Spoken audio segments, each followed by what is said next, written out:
Assalamualaikum warahmatullahi wabarakatuh. Di sini saya akan menjelaskan tentang manajemen modal kerja. Manajemen modal kerja adalah kunci bagi suatu usaha untuk beroperasi dan berkembang secara lancar, salah satu cabang manajemen keuangan.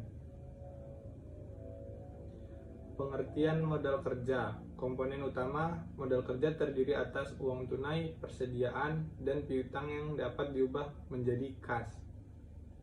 Cara mengukur rasio modal kerja yang ideal adalah 2/1, artinya untuk setiap 2 rupiah yang diinvestasikan pada aset lancar, sedikitnya harus ada 1 rupiah yang dibiayai oleh kewajiban jangka pendek. Pentingnya, memahami dan mengelola modal kerja bisa membuat perbedaan antara keberhasilan dan kegagalan dalam bisnis. Strategi manajemen modal kerja. 1. Perencanaan. Tetapkan sasaran dan rencana keuangan yang jelas. Yang kedua, pemanfaatan aset lancar oleh aset lancar secara efektif dan efisien. Yang ketiga, manajemen piutang. Kontrol pengeluaran dan buat kebijakan untuk mengurangi risiko kredit macet. 4. Manajemen persediaan. Perencanaan stok yang efektif untuk memastikan persediaan tetap tersedia tanpa kelebihan yang tidak perlu.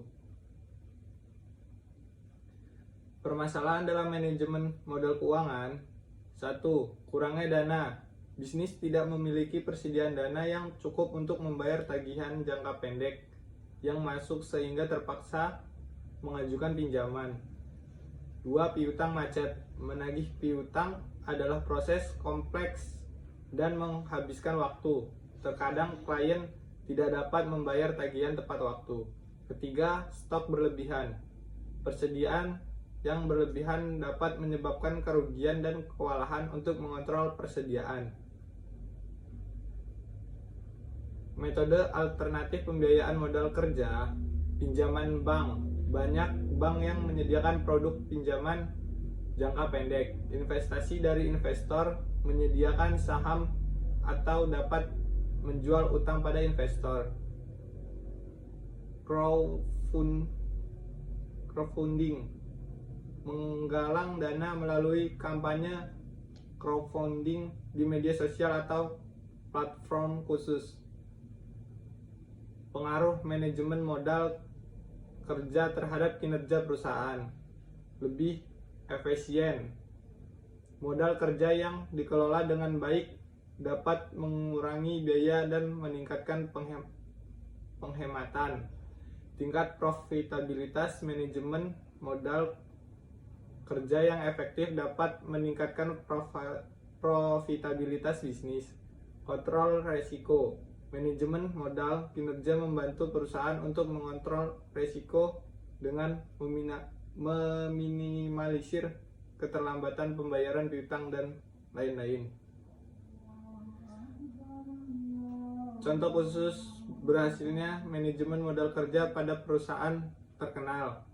PT Aneka Tuna Indonesia. Manajemen modal kerja yang baik dan efektif dibuktikan dengan kenaikan produksi dan meningkatkan laba bersih secara konsisten.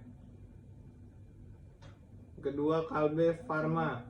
Sistem manajemen logistik dan persediaan yang ketat dan terintegrasi berhasil mengurangi biaya dan meningkatkan efisiensi suatu produk Kalbe, seperti komposisi penjualan lebih besar. Yang ketiga, Sinarmas. Manajemen modal kerja yang baik memungkinkan Sinarmas untuk meningkatkan investasi dalam riset dan pengembangan kemampuan teknologi dan menciptakan nilai tambah pada produknya.